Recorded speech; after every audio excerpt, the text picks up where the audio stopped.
पार्वती जी ने तो जन्म से ही साधना प्रारंभ कर दी थी। इन्हें जन्म से उनकी माता मैना ने और पिता हिमांचल ने इस प्रकार का वातावरण पैदा कर दिया कि सहज अवस्था में ही पार्वती समाधिस्थ हो गई। वातावरण का भी प्रभाव पड़ता है और घर में ही उन्होंने तपस्या की घर में तपस्या की नहीं।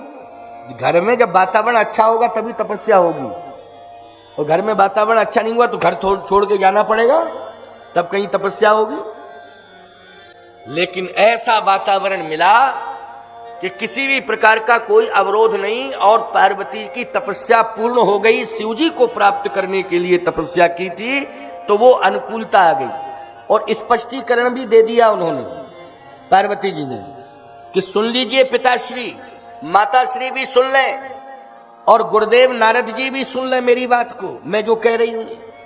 जन्म कोटि लग रगर हमारी, जन्म कोटि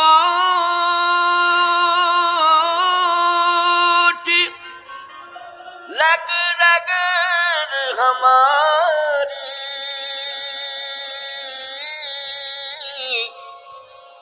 बरो संभूलत रहो कुंवारी। मेरी प्रतिज्ञा है, या तो मैं कुमारी रहूंगी, नहीं तो विवाह करूंगी तो भगवान शिव के साथ करूंगी। तो कंफर्म हो गया कि तपस्या कर रही थी शिव जी को प्राप्त करने के लिए। तो नारद जी ने थोड़ा सा एक प्रश्न कर दिया, ये परीक्षा ही मान लो। नारद जी ने कहा, एक बात बताओ पार्वती, शिव जी को प्राप्त करने के लिए तुम तपस्या कर रही हो, लेकिन उन्होंने तो कामदेव को जला दिया है, उनका काम से कोई संबंध ही नहीं है। पार्वती जी ने कहा, संसार में जिसका काम से संबंध है पार्वती उसकी ओर देखना भी नहीं चाहती, फिर पार्वती उसी का वर्ण करना चाहती है जिसका राम से संबंध है, उसी को पति के रूप में स्वीकार करना चाहिए। काम से संबंध है उसको नहीं, राम से संबंध है। और शिव जी का बोलो, काम से संबंध है कि राम से? राम से संबंध है। इसलिए मेरी प्रतिज्ञा है कि मैं विवाह करूंगी तो भगवान शिव को पति के रूप में स्वीकार करूंगी। ठीक है, मेरा प्रयास है। और गए श्री नारद जी महाराज, भगवान से प्रार्थना की तो भगवान स्वयं जाके प्रार्थना कर रहे हैं शिव जी से। मम बिनती अब सुनहु शिव,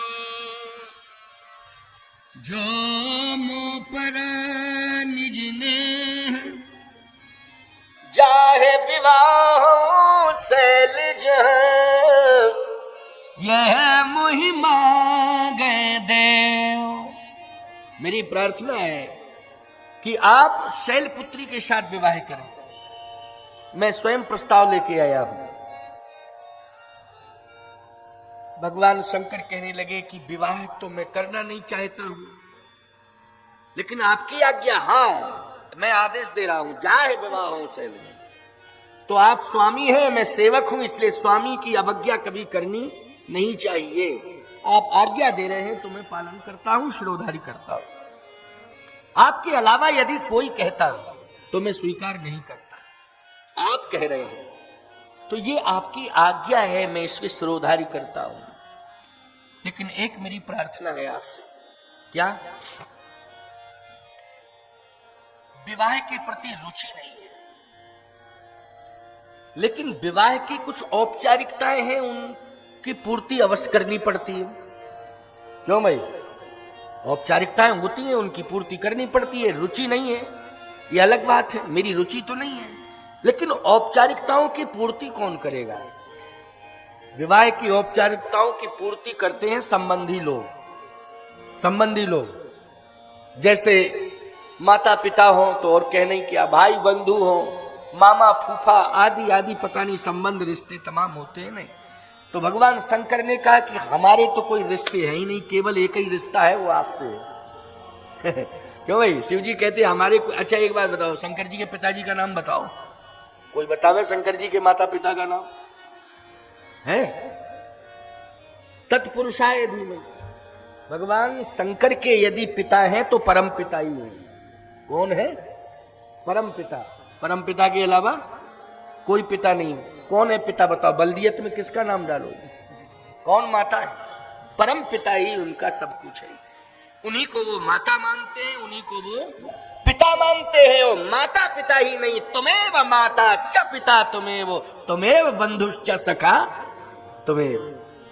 सखा भी उन्हीं को मानते हैं, बंधु भी उन्हीं को मानते हैं, और माता भी उन्हीं को मानते हैं, और पिता भी उन्हीं को मानते हैं। नाता एक राम जी से, दूजा नाता तोड़ दे। आशा एक राम जी से, दूजी आशा छोड़ दे। एक नाता श्री राम से है, और राम जी के अलावा किसी से नहीं। तुमेव माता च पिता तुमेव, तुमेव बंधुश्च सखा तुमेव। सब कुछ मानते हैं भगवान को ही, इसलिए आप ही मेरे सब कुछ हैं। तो जो भी प्रबंध है उसे आप ही संभालें। जो औपचारिकताएं हैं विवाह की वो भी आप ही संभालें, हमारे बस से परे है। भगवान नारायण ने कहा कि चिंता करने की जरूरत नहीं है, हम सब कुछ संभालेंगे, सब संभालेंगे। श्री हरि कहते हैं कि चिंता करने की आवश्यकता नहीं है, क्योंकि सती मरत हरि सन वर मांगा। उसने वरदान प्राप्त किया है मुझसे, हरि से। किसने? सती ने।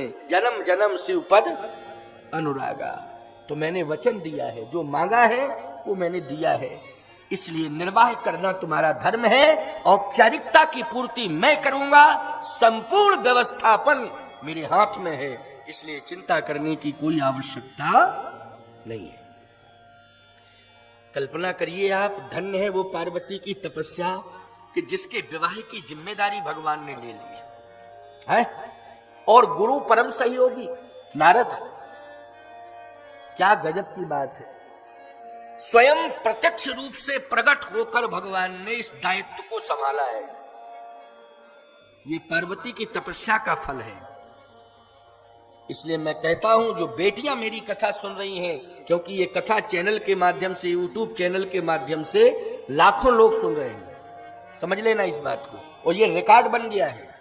ये कथा जो चित्रकूट में हो रही है, ये परम सौभाग्यशाली है महेश कुमार शर्मा जी, जिन्होंने इस चित्रकूट की कथा को रिकॉर्डेड कर दिया है कि लोग जब भी बेटी का जन्म होगा और उस समय यदि ये कथा सुनेंगे तो वो चिंता से मुक्त हो जाएंगे और प्रसन्न चित्त होकर बेटी का स्वागत और सम्मान करेंगे। इस कथा को जो सुनेगा कि कितनी बड़ी महिमा है, बेटी के जन्म की कितनी बड़ी महिमा है। इसलिए बेटियों की ये साधना है कि वो परिवार की परंपरा के अनुकूल आचरण करें, वो समाज और धर्म की मर्यादा के अनुकूल आचरण करें। यही उनकी साधना है, कलिकाल की यही साधना है सबसे बड़ी, कि परिवार की मर्यादा के अनुकूल आचरण करना ही बेटी की साधना है। इससे बड़ी साधना कलयुग में कोई दूसरी नहीं हो सकती। और बोलो ये सरल साधना है कि नहीं? हमें धर्म और परिवार की मर्यादा के अनुकूल आचरण करना है, यही साधना, ये सरल साधना है।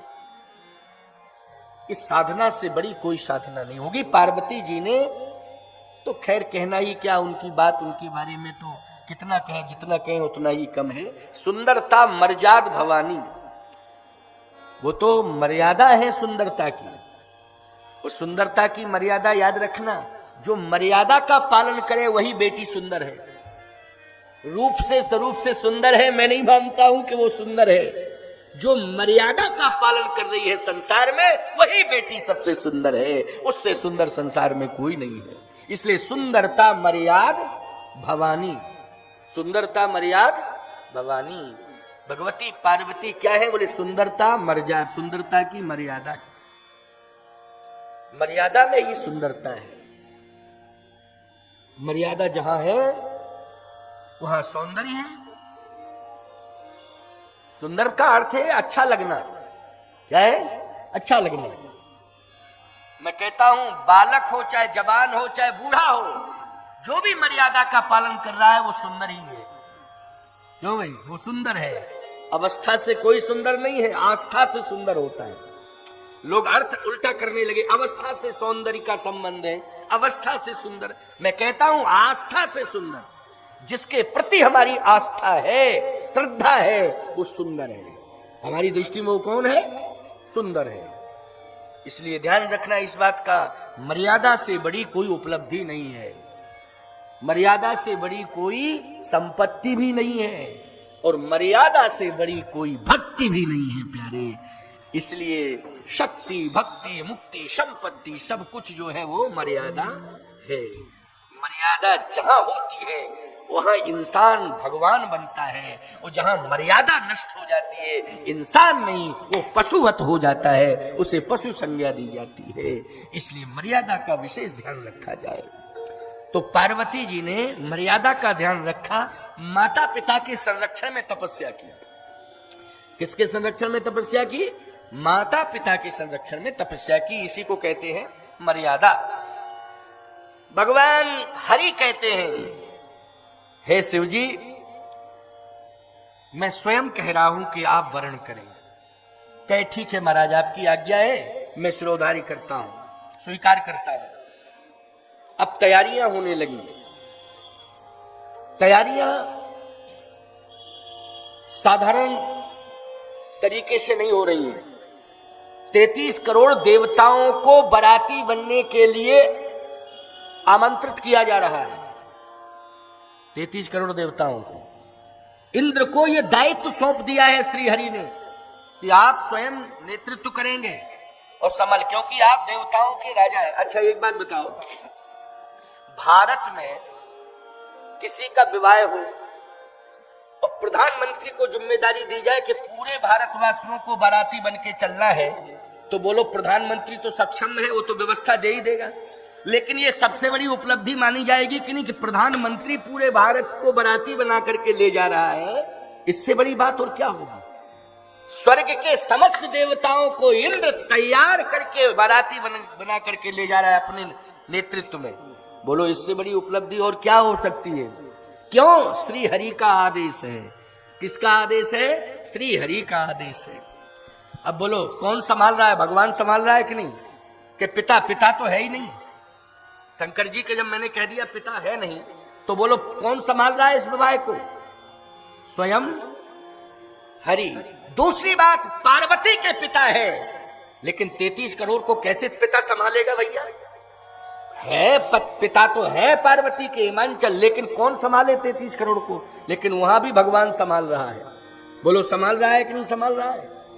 और एक बात सुन लीजिए, देवताओं को तो सब आमंत्रित करते हैं विवाह में, भले ही संख्या में ना आवे, लेकिन आवाहन में तो सब आई जाते हैं। समस्त देवताओं का आवाहन विवाह में किया जाता है, मंडप के नीचे भी दिखाई नहीं देते हैं, लेकिन उनकी दिव्यता तो आ ही जाती है। क्यों आ जाती है कि नहीं? उनका मांगलिक स्वरूप तो प्रकट हो ही जाता है ना मंडप के नीचे, देवी देवताओं का आवाहन के मंत्र के प्रभाव से, मंत्र के माध्यम से। लेकिन सावधानी से सुनना मेरी बात को, भूत प्रेत पिशाचों को कोई नहीं बुलाता। बोलो बुलाता है क्या? कोई नहीं। कौन बुलाएगा? बल्कि प्रार्थना सब यही करते हैं कि देवी देवता से आप आना, लेकिन अमंगल ना आ पावे, बस यही प्रार्थना करना। उनको रोकना और आप जरूर पधारना। उनको रोकना लेकिन वो ना आने पावे, यही प्रार्थना की जाती है कि नहीं? लेकिन सावधान,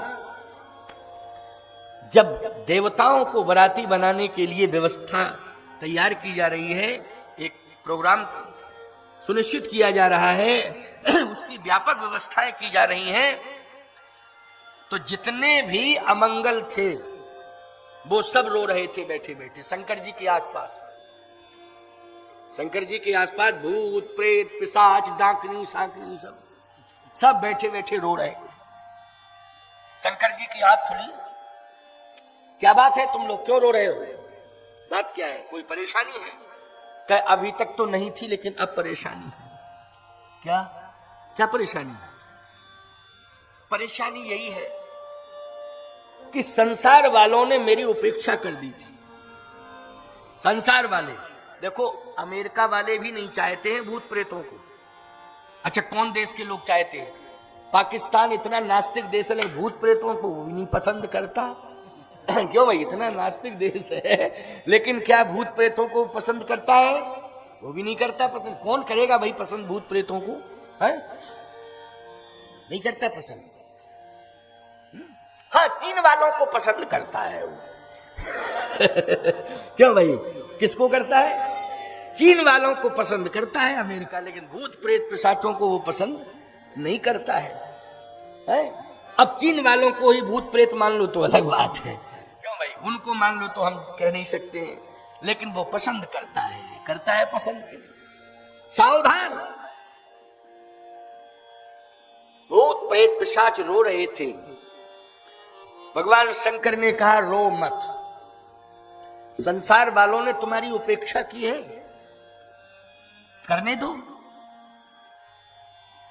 दो उपेक्षा, लेकिन मैं तुम्हारी आवश्यकता समझ रहा हूं और मैं अपने साथ तुम्हें सदा सदा के लिए जोड़ रहा हूं।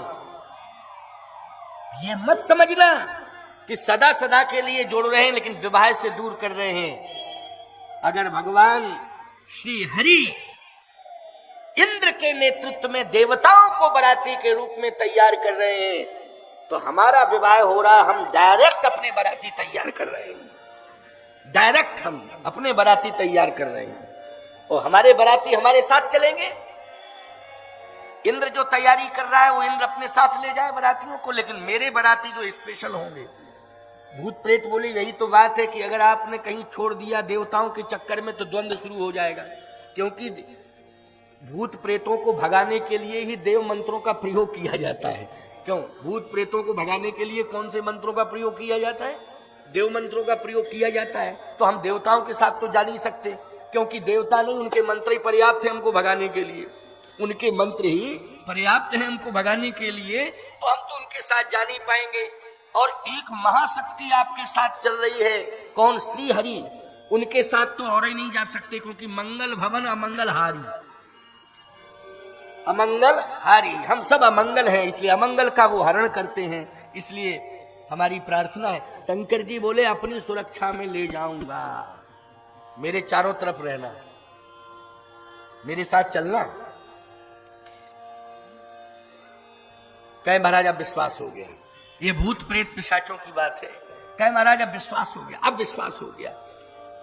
नारद जी को जैसे ही पता लगा कि प्रोग्राम भूतों का भी बन गया ऐसा, सो नारद जी भगवान के पास गए, भाई सुनो सुनो प्रभु, सुनो सुनो, गड़बड़ होने वाला है। क्या? कहे बारातियों की क्या व्यवस्था हुई? अरे बोले देवता सब तैयार हो रहे हैं, तुम्हें नारद क्या लेना देना बड़ा, सब देवता तैयार। अच्छा, मुनि महात्माओं से भी कह दिया है, वो महात्मा भी पहुंचेंगे वहां, चिंता करने की जरूरत नहीं है। लेकिन महात्मा बारात के साथ नहीं जाते हैं, इसलिए बारात में नहीं जाएंगे, वो डायरेक्ट पहुंचेंगे। क्यों, हम लोग भी किसी के विवाह में जाते हैं तो बारात के साथ नहीं जाते, डायरेक्ट पहुंचते हैं। तो बारात के साथ हम लोग चलने लगे तो फिर मर्यादा कहाँ रहेगी? क्यों भाई, देखो ये बाबा लोग भी जाने क्या क्या लोग कहेंगे, पता नहीं क्या क्या लोग कहते हैं, वैसे भी कहते हैं महात्मा चलते हैं ना, अगर किसी साधन से चले, अपने निजी साधन से, बड़े जलवे हैं महात्माओं के, देखो। अच्छा, और साधन का त्याग करके पैदल चलें, साधु है कि फटीचर?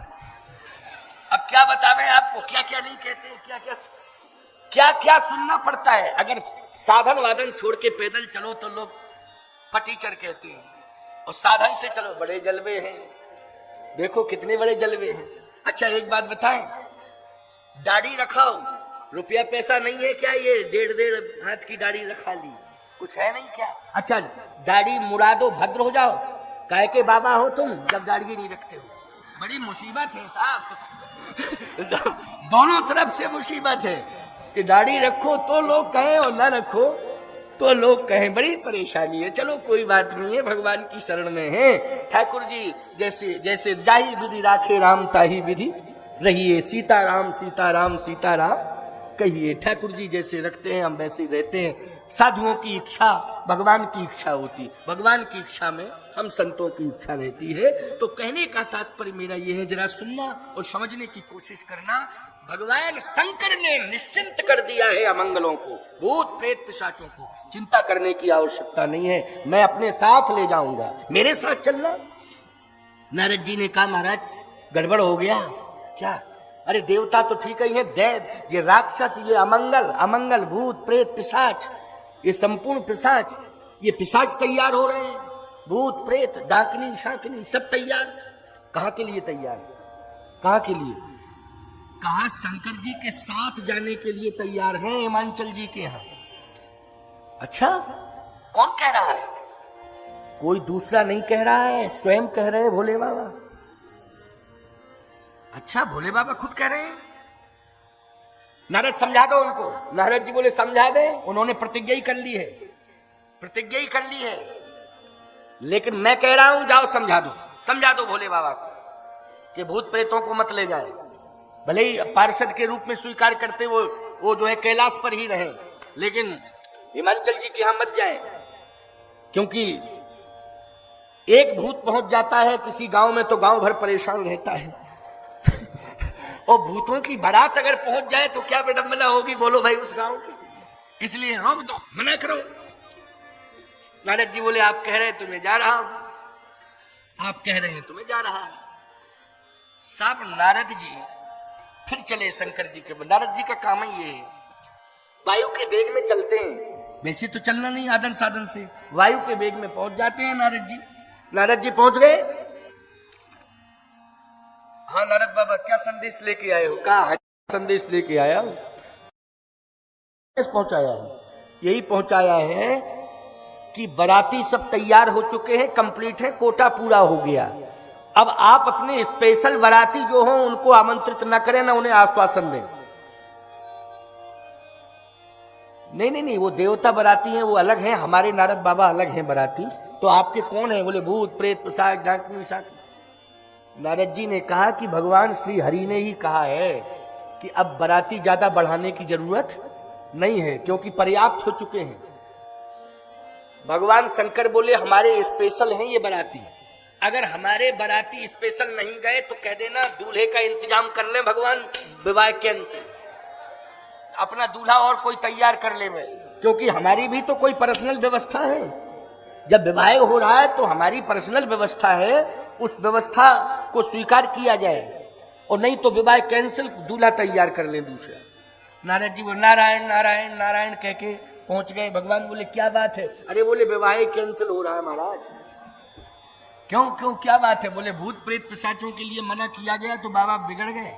और बोले कह दो भगवान से कि हमारी पर्सनल व्यवस्था है, हम तैयार तो हैं विवाह के लिए, लेकिन जो हमारे पर्सनल मित्र हैं या हमारे साथी हैं, सहयोगी हैं, अर्थात सेवक पार्षद हैं, जब उनको हम नहीं ले जाएंगे तो फिर कैसे विवाह बनेगा?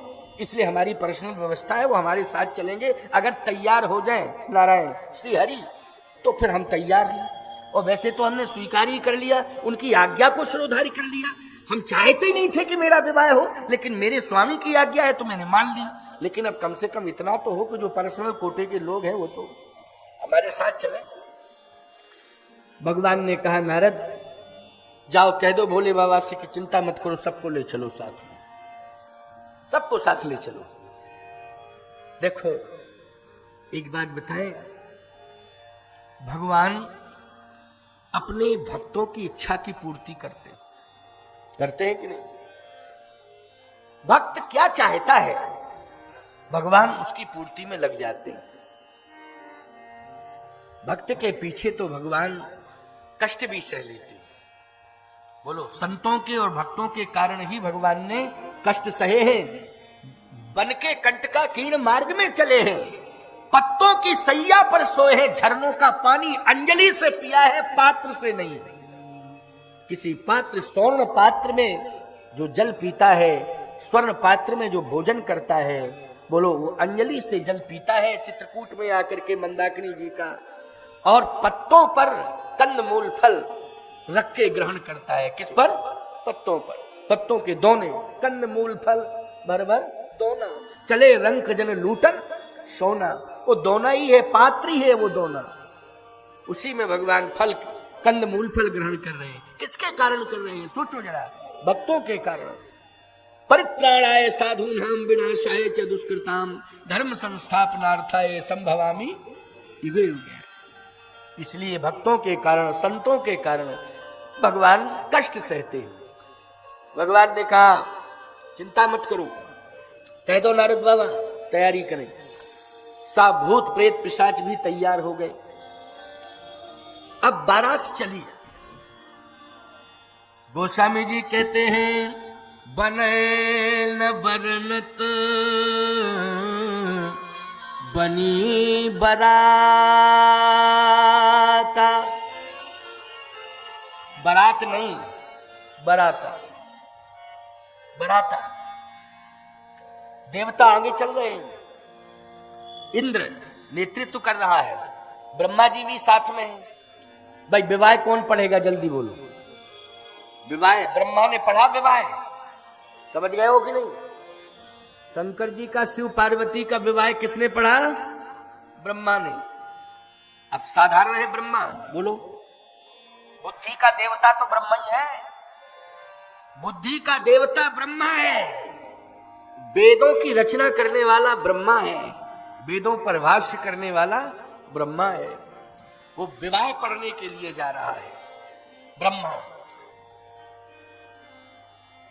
अच्छा भैया, इंद्र क्या कर रहा है? बोले इंद्र जो है नेतृत्व कर रहा है, सभी देवताओं को बाराती बन के ले जा रहा है?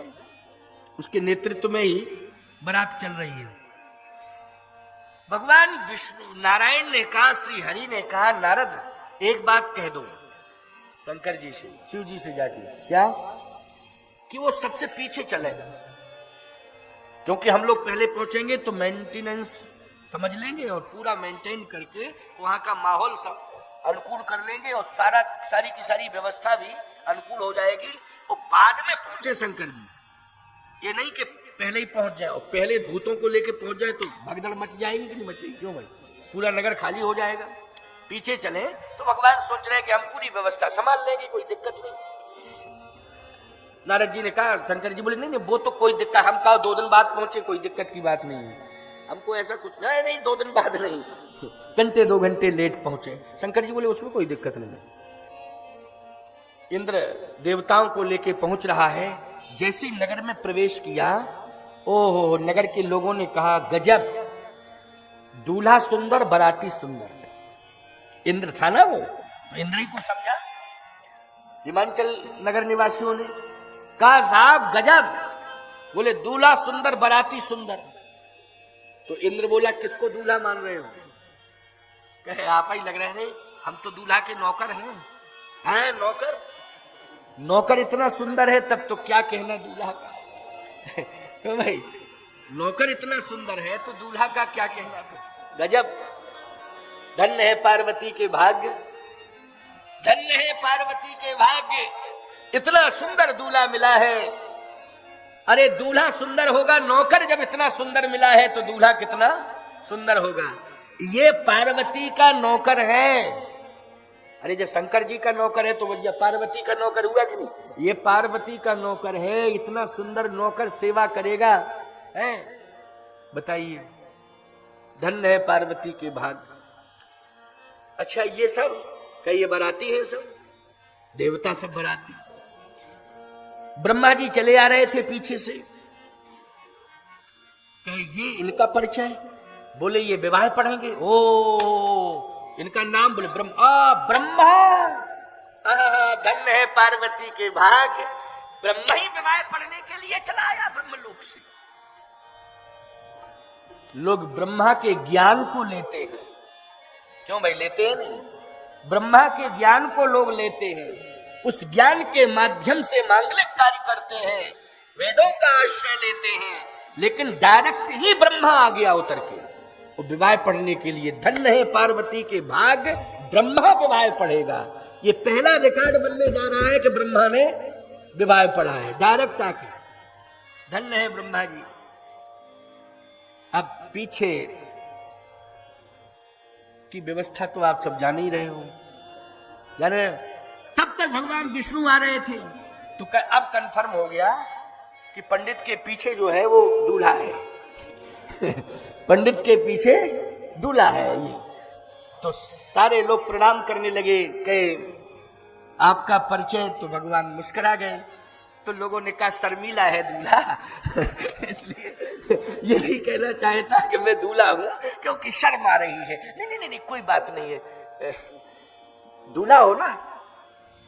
भगवान ने कहा देखो हम झूठ नहीं बोलते, वैसे तो हम कुछ कहना नहीं चाहते थे, लेकिन तुम पूछ ही रहे हो कि दूल्हा, तो हम दूल्हा नहीं है, फिर हम दूल्हा के दोस्त हैं। ओह दोस्त इतना सुंदर, नौकर भी सुंदर, दोस्त भी सुंदर, विवाह पढ़ने वाला सुंदर, दूल्हा कितना सुंदर होगा। कल्पना की जाए कि दूल्हा कितना सुंदर होगा, गजब का सुंदर दूल्हा। दूल्हा कहाँ है? बोले दूल्हा आ रहा है पीछे। अच्छा अच्छा अच्छा, हम तो मित्र हैं, व्यवस्था के लिए पहले आगे निकल आए। तो बराती जो है सब आगे आ गए, मित्र आगे आ गए, ब्याह पढ़ने वाले पंडित जी आगे आ गए, लेकिन दूल्हा के साथ फिर कौन है? कहे दूल्हा के साथ दूल्हा के विशेष दोस्त हैं। जो विशेष दोस्त हैं वो दूल्हा के साथ है, और कुछ विशेष सेवक भी दूल्हा के साथ। अच्छा, तो नगर के लोगों ने कहा कि विशेष व्यक्तित्व है तो विशेष ही आ रहे हैं सब, तो बाकी सब शेष हैं, वो विशेष आ रहे हैं।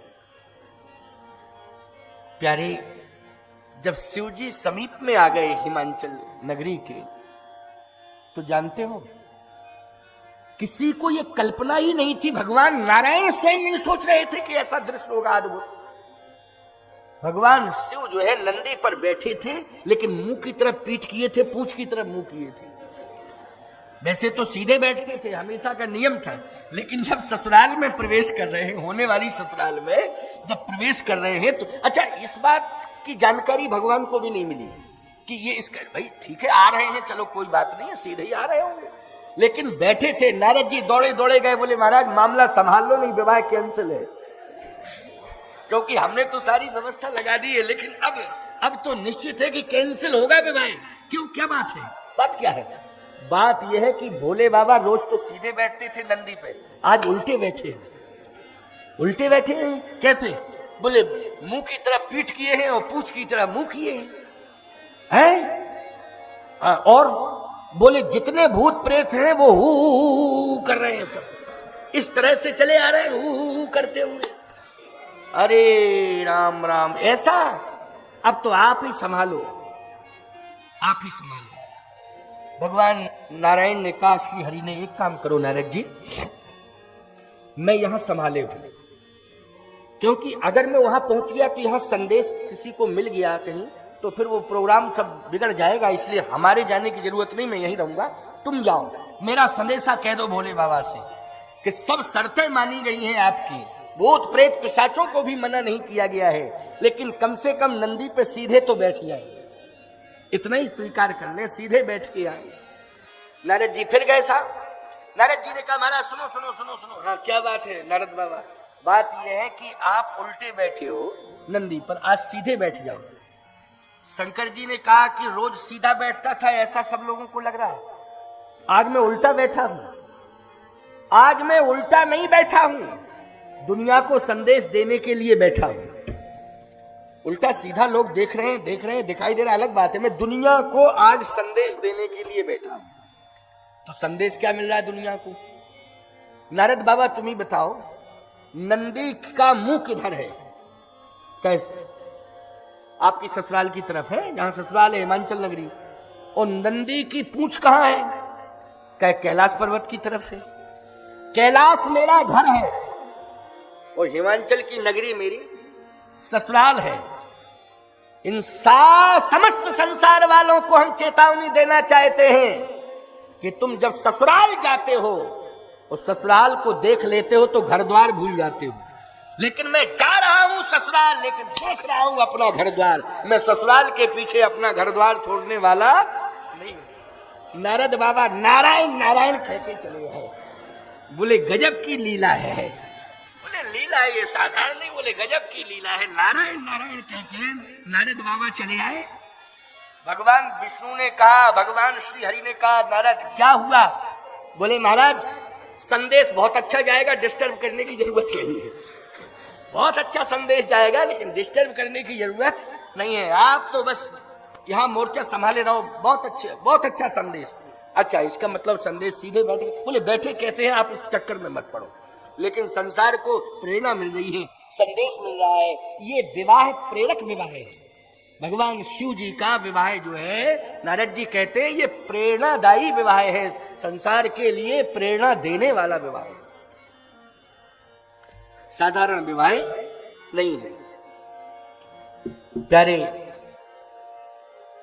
समीप में ही पहुंच गए शिव जी। उन्होंने बैठने की व्यवस्था में कोई परिवर्तन नहीं किया। और नारद जी की भी समझ में आ गया, नारद जी की समझ में आ गया। अब जैसे समीप में पहुंचे तो बच्चों के मन में उत्साह रहता है कि बारात तो आ गई है लेकिन दूल्हा आने वाला है। तो नगर के बच्चे उस दूल्हे के आकर्षण को देखने के लिए आगे बढ़े। तो इतना भयावह दृश्य था कि दूल्हे को देख करके जितने बच्चे थे वो भयभीत होकर भागे, और ऐसे भागे कि घर में जाके उन्होंने माता पिता से कहा कि अगर हमें जिंदा रखना चाहती हो तो किवाड़ बंद कर लो, अगर जीवित चाहती हो तो किवाड़ बंद कर लो, और अंदर से केवल बंद ऐसे बंद करना है, कुंडी लगा के ताला लगा दो कि किसी भी स्थिति में धोखे से भी न खुल जाए किवाड़। क्यों? बारात, अरे बारात नहीं है, जम की धारक धो बरयाता, साक्षात जमराज चले आ रहे हैं। ये बारात रात कुछ नहीं है। कहे दूल्हा, अरे बोले दूल्हा तो दिखाई नहीं दे रहा है। कहो अब दिखाई तब दे जब मुंह दिखाई दे, तो दिखाई दे। दूल्हा की तो पीठ ही दिखाई दे रही है। क्यों भाई, उल्टे बैठे हैं ना तो पीठ दिखाई दे रही है। मुखार बिंदु तो कैलाश की ओर है ना, और पीठ जो है हिमाचल की नगरी ससुराल की ओर है। तो कहे दूल्हा तो दिखाई नहीं दिया। फिर दिखाई कौन दिया? कहे को मुखहीन विपुल मुख काहू, ऐसे ऐसे दिखाई दिए कि किसी के तो मुंह ही गायब है। PWD का ड्रम होता नहीं जो ढनकता रहता है सड़क पे, बोले ऐसी स्थिति चली आ रही है, ना हाथ है ना पैर है ना मुंह है, केवल धड़ा ही धड़ है। ढनकते भूत है वो तो अपने अनेक रूप बना लेते कमर, और ऐसे लुढ़कते हुए चले आ रहे हैं। हाथ ही पैर नहीं है, सिर नहीं है, हाथ नहीं है पैर नहीं है। अच्छा सिर नहीं होगा, हाथ पैर नहीं होगा तो डम्मर का ड्रम लगेगा कि नहीं लगेगा? कैसा लगेगा? ड्रम लगेगा, ड्रम ड्रम जैसे ढनक रहा हो, ऐसी स्थिति। कहा माता जी, ओ पिताजी, जब मैंने और निगाह से देखा तो ऐसा दृश्य देखा कि एक के मुंह ही मुंह थे, हाथ गायब पैर गायब, केवल मुंह मुंह। अच्छा फिर किसी के हाथ ही हाथ मुंह ही मुंह। बड़ी विचित्र भयावही स्थिति। लड़कों ने ये बात बताई, घर घर में ये बात पहुंच गई।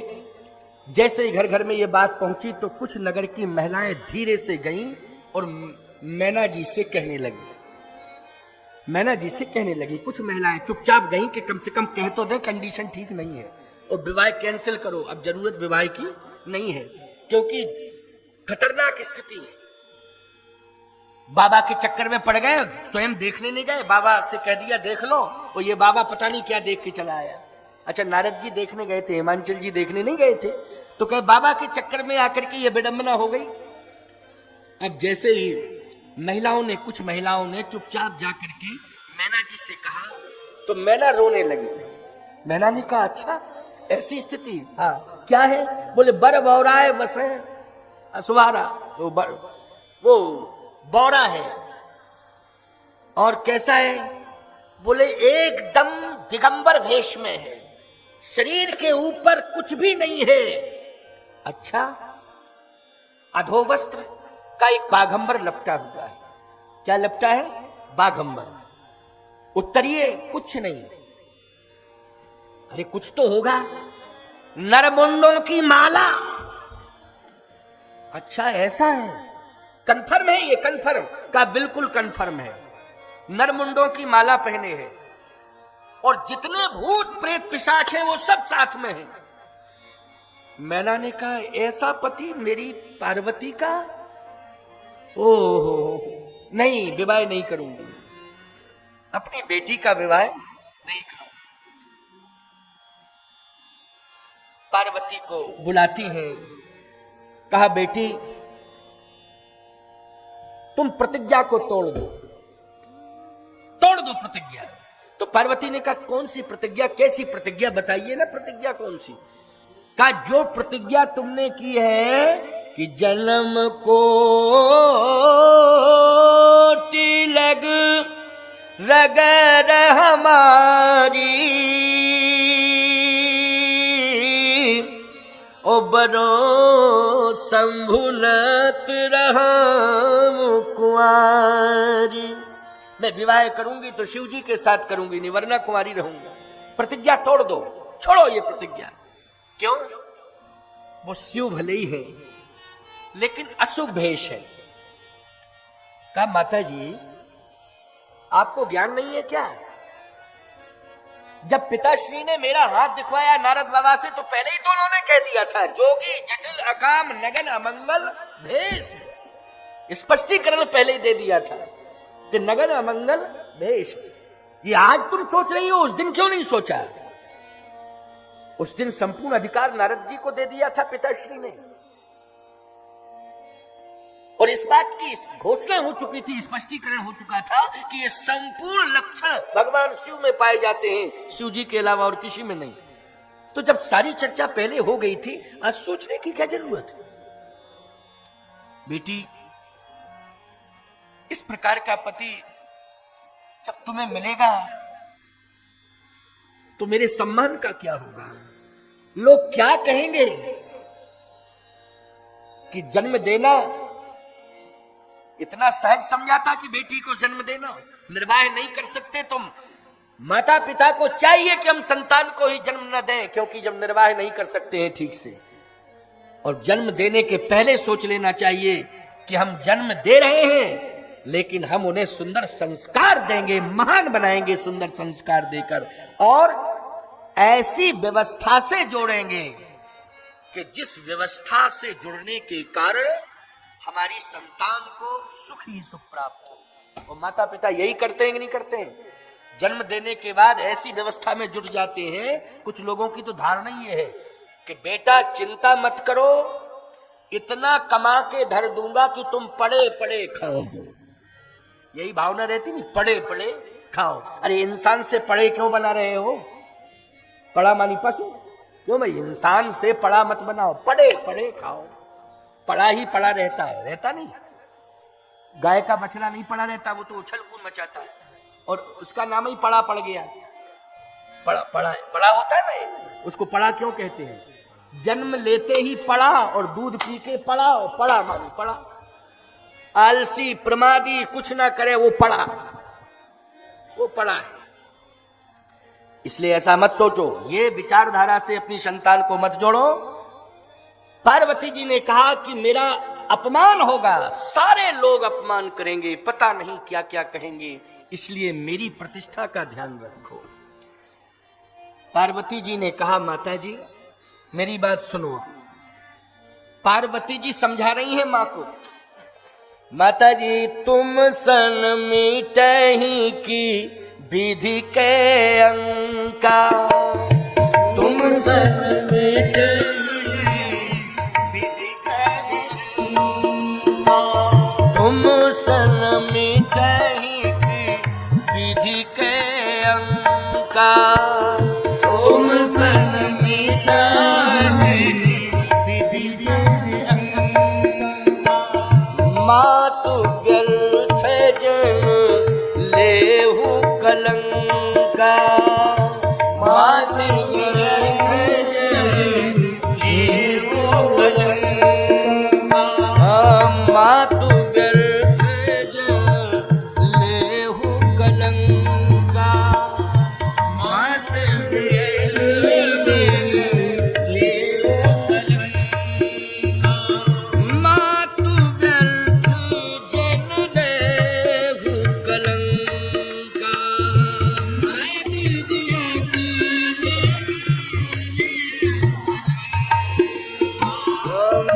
मातु व्यर्थ जन लेहु कलंका, मातु व्यर्थ जन लेहु कलंका। व्यर्थ में कलंक मत लो, ये व्यर्थ की सोच है मां, मेरी प्रार्थना है। ये भेष देखने में अमंगल लग रहा है लेकिन पूरे विश्व का मंगल है ये। बोलो भगवान शिव विश्व के मंगल है कि नहीं है? मंगल की नहीं? सबसे अमंगल तिथि वो होती है प्यारे जिस दिन मौत आती है। बोलो भाई, मौत जिस दिन आती है उस दिन चीत्कार क्रंदन मचने लगता है, वो अमंगल तिथि है। लेकिन ऐसी कंडीशन में अगर भगवान शिव की आराधना की जाए, महामृत्युंजय जप का अनुष्ठान किया जाए, तो ये मृत्यु वाला अमंगल भी दूर हो जाता है और सारा वातावरण मंगल में बदल जाता है। मां, समझने की कोशिश करो, ये महान व्यक्तित्व है, ये देखने में अमंगल लग रहा है, लेकिन संसार को मंगल प्रदान करने वाला ये स्वरूप है, मंगल देने वाला ये स्वरूप है। मैं कहता हूं, शिव की आराधना जहां होती है वहां संकट दूर हो जाते हैं। शिव आराधना से क्या होता है? संकट दूर हो जाते हैं, यादियां व्याधियां सब नष्ट हो जाती हैं। इसलिए मां, आप दुखी मत हो, परेशान मत हो। मैंने जो प्रतिज्ञा की है, मेरी प्रतिज्ञा के अनुसार ही विधान बना है, इसलिए उस विधान को आप सम्मान के रूप में स्वीकार करें, उसको व्यवधान ना समझें। ये कौन समझा रही है? बोलो। पार्वती जी समझा रही हैं। बेटी कितनी समझदार है, बोलो। है कि मत, अगर बारात लौट जाती तो सबसे बड़ा अपमान तो यही था, बोलो, था कि नहीं था? बारात लौट जाती तो सबसे बड़ा अपमान ये था। ये अपमान नहीं है कि इस भेष को देख करके क्या कहेंगे लोग, है? इस भेष को देख करके, अरे भेष क्यों देख रहे हैं लोग? भगवान शिव का उद्देश्य देखें कि उद्देश्य कितना श्रेष्ठ है। भेष पर मर रहे हो कि उद्देश्य पर विचार कर रहे हो? जितना पवित्र उद्देश्य भगवान शिव लिए बैठे हैं, संसार में कोई नहीं लिए बैठा है, भगवान शिव। इसलिए भेष पर विचार नहीं करना है, उद्देश्य पर विचार करना है, आकृति पर विचार नहीं करना है। मां, शिव की संस्कृति पर विचार करना है। महान है ये, इनके समान कोई संसार में नहीं है। तुम सन मिटे के विधि के अंका, मार्त व्यर्थ जन लेहु कलंका। धैर्य बनाया, धैर्य बनाया। मां सुन रही है, समझ रही है। व्यवधान मत बनो, जो द्वारचार का सम्मान होता है उसको पूरा करिए। ये कौन कह रही हैं? पार्वती जी। बहुत विलंब करने की जरूरत नहीं है, जो द्वारचार का सम्मान होता है उसको आप पूरा करिए। मैना जी तैयार हो गई, अब तैयार हो गई मैना जी साहब। देखिए, अब ज्यों तो कोशिश करके अनुकूलता बन गई, लेकिन शंकर जी कहां मानने वाले? वो तो जो है सो है, बस वो परिवर्तन वर्तन कुछ नहीं, जो है सो है। वो कैलाश पे वैसे ही है, स्मशान पर वैसे ही है, ससुराल में वैसे ही है, मंदिर में वैसे ही है, जहां जाए वहां वैसे ही। अवघड़ दानी उनको एक नाम उनका क्या है? आस्तोष तुम अवढ़र दानी, आरत हरो दीन जन जानी। तो भगवान शिव तो शिव है, बनावटीपन यहाँ रहता नहीं है, यहाँ तो ओरिजिनलिटी है। सब मानने वाले नहीं है, सीधे चले आए साहब, नंदी पर बैठे। भगवान ने कहा था, नारायण ने, कि एक काम करो, ये नंदी को यहीं रखो, क्योंकि दूल्हा जो है ससुराल में 4 व्हीलर कार से जावे, जो भी व्यवस्था उससे जाए, लेकिन दरवाजे पर जाता है द्वारचार के लिए तो घोड़े पर बैठता है। किस पर वाहन चेंज कर देता कि नहीं कर देता? चलो कोई बात नहीं, अपनी व्यवस्था से आए हो, लेकिन अब वाहन चेंज करो, गरुड़ पर बैठ के जाओ। भगवान विष्णु ने कहा कि गरुड़ पर, क्योंकि वाहन चेंज, द्वारचार में वाहन चेंज किया जाता है, इसलिए इसको हटाओ, ये गरुड़ पर बैठ के जाओ, ये चेंज करो वाहन, गरुड़। शंकर जी बोले, हम वाहन चेंज नहीं करते हो, क्योंकि हमारा वाहन जो सुनिश्चित है वही है। हम किसी का वाहन जो है स्वीकार ही नहीं करते हैं, और हमारा वाहन तो विश्व प्रसिद्ध है। अगर गरुड़ आपका वाहन विश्व प्रसिद्ध है, तो बोलो नंदी भगवान शिव का विश्व प्रसिद्ध है कि नहीं है? गरुड़ की जितनी महिमा नहीं है जितनी नंदी की महिमा है।